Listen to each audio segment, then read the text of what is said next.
BA Bangla honours second সেমিস্টারের সমস্ত ছাত্রছাত্রী। Paper CC3। এই পেপারে যাদের সাপ্লি আছে, সাপ্লি পেপারের সম্পূর্ণ সাজেশানটি দেখে নাও। 10 নম্বরের জন্য যেগুলো করবে, বাংলার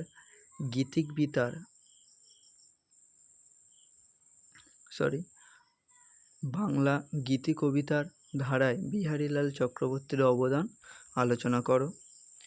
বাংলা কাব্যধারায় হেমচন্দ্র বন্দ্যোপাধ্যায়ের অবদান আলোচনা করো। দীনবন্ধু মিত্র রচিত নাটকগুলি সম্পর্কে আলোচনা করে তাকে বাংলা সাহিত্যের বাস্তবতার অগ্রদূত বলা চলে কিনা তা বিচার করো। বাংলা সাময়িক পত্রের ইতিহাসে সংবাদ প্রভাকর পত্রিকার গুরুত্ব আলোচনা করো। বাংলা নাট্য সাহিত্যে গিরিশচন্দ্র ঘোষের অবদান পরিমাণ নির্ণয় করে এ বিষয়ে তার রচনা রীতি ও বৈশিষ্ট্য সমূহের উল্লেখ করো। বাংলা ঐতিহাসিক উপন্যাস রচনার ক্ষেত্রে রমেশচন্দ্র দত্তের কৃতিত্ব বিচার করো। বাংলা গদ্যের চর্চা বিকাশ বিবর্তনে শ্রীরামপুর মিশনের ভূমিকা আলোচনা করো। বিদ্যাসাগর বাংলা ভাষার প্রথম যথার্থ শিল্পী ছিলেন। এই উক্তির আলোকে বাংলা গদ্য সাহিত্যের ইতিহাসে ঈশ্বরচন্দ্র বিদ্যাসাগরের স্থান নির্দেশ করো। বঙ্কিম পূর্ববর্তী বাংলা কথা সাহিত্য এর সংক্ষিপ্ত পরিচয় দাও। সমকালীন সমাজ বাস্তবতার রূপায়ণই ঔপন্যাসিকের সিদ্ধি। এই মন্তব্যের আলোকে সামাজিক রচনার বঙ্কিমচন্দ্রের দক্ষতা বিচার করো। 10 নম্বরের জন্য এই 10টা করবে।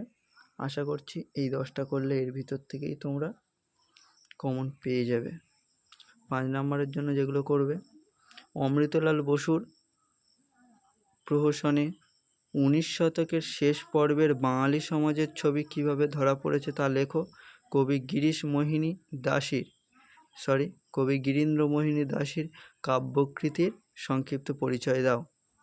গিরিশচন্দ্র ঘোষের একটি পৌরাণিক নাটক সম্পর্কে আলোচনা করো। বাংলা নাটকের সূচনা পর্বে মাইকেল মধুসূদন দত্তের ভূমিকা সম্পর্কে সংক্ষেপে আলোচনা করো। বাংলা সাময়িক পত্রের ইতিহাসে মাসিক পত্রিকার গুরুত্ব সংক্ষেপে আলোচনা করো। পেরিচাঁদ মিত্রের রচিত আলালের ঘরে দুলাল আধুনিক বাংলা সাহিত্যের ইতিহাসে প্রথম উপন্যাসের মর্যাদা দাবি করতে পারে কিনা তা বিচার করো। আচ্ছা, টিকা এখানে 2টো টিকা দিয়েছি, হুতুম পেঁচার নকশা আর স্বর্ণকুমারী দেবীর কাহাকে। পরের প্রশ্ন দেখো, স্বামী বিবেকানন্দের গদ্য ভাষা সম্পর্কে সংক্ষিপ্ত আলোচনা করো। বাংলা গদ্যের বিকাশে ফোর্ট উইলিয়াম কলেজের যে কোনো একজন গদ্য কাব্যের ভূমিকা সংক্ষেপে পর্যালোচনা করো। 5 নম্বরের জন্য কটা করলেই তোমাদের হয়ে যাবে। এর বাইরে আর কিছু করার দরকার নেই। তোমাদের যেহেতু সাপ্লি আছে, এগুলো করে গেলে তোমরা এখানেই ভালো নাম্বার একটা তুলতে পারবে।